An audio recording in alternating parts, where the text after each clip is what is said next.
Je suis sûre que de mon vivant, on connaîtra d'autres minorités présidents. Je suis sûre que de mon vivant, on va voir une première hispanique président aux États-Unis et pourquoi pas une première femme, ça peut être même Hillary Clinton dès 2016.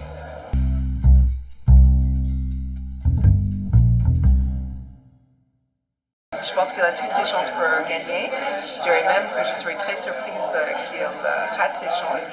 Ça sera vraiment un accident de parcours, car la concurrence est relativement faible d'une part et il bénéficie d'un engouement de soutien qui est vraiment sans précédent.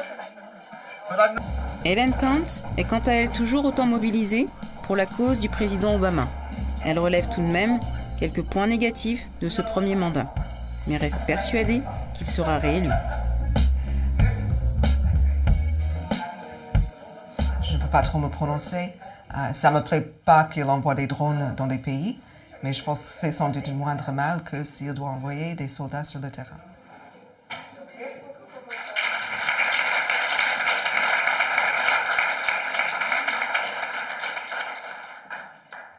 Accompagnée d'Helen Kant, qui ne manque que très rarement l'office religieux du dimanche, je me rends à l'église américaine de Paris, située dans le 7e arrondissement.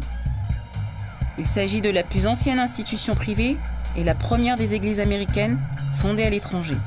Établie en 1814, la première construction de l'église s'est faite en 1857.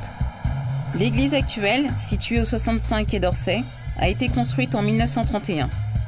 Interconfessionnelle, elle assure le service religieux aux expatriés américains, mais aussi à toute personne anglophone originaire de différents pays et de différentes confessions.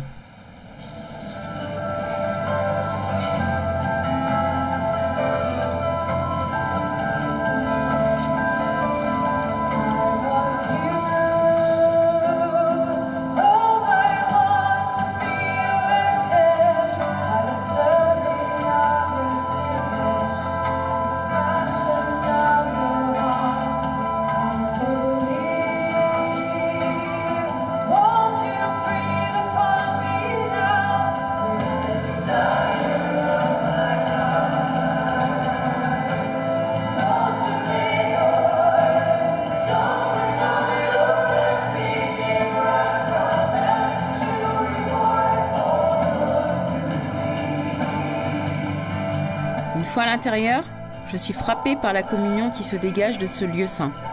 Blancs, noirs, asiatiques et hispaniques, tous pris ensemble.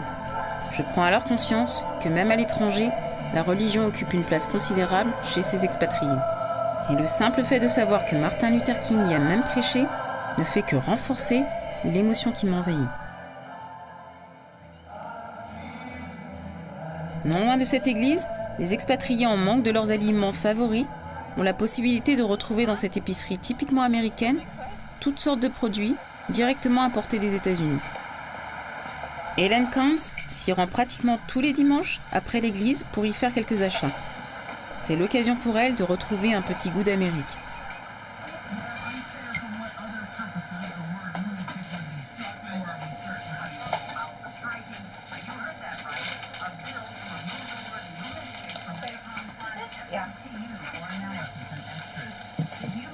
Part of today's show, find us on iTunes. Just search State of the Union. The Reads at Party is now our newest here in the United States.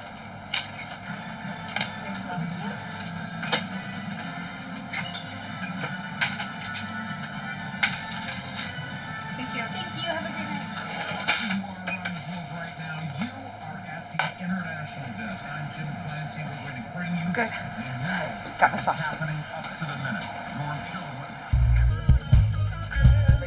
Les sondages indiquent des résultats très serrés, mais Helen Kant, fervente supportrice d'Obama, garde espoir comme toujours.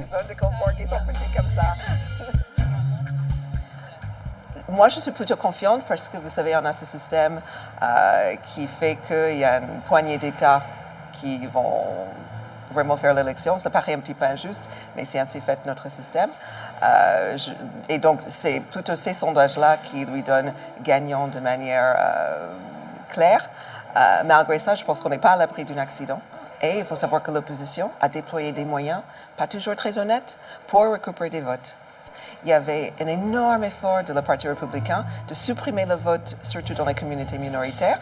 Et le problème, c'est qu'il y a un réel risque que ça fait basculer l'élection, mais d'une manière pas très nette. Les idées de Mitt Romney n'étaient pas assez rassembleurs, pas du tout assez larges.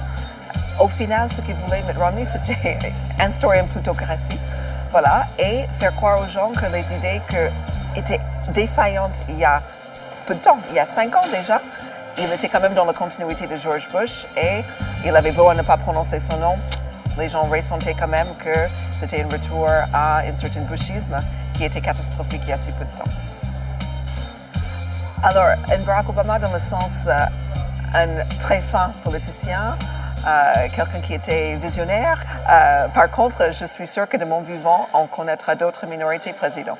Je suis sûre que de mon vivant, on va voir une première hispanique président aux États-Unis et pourquoi pas une première femme, ça peut être même Hillary Clinton dès 2016.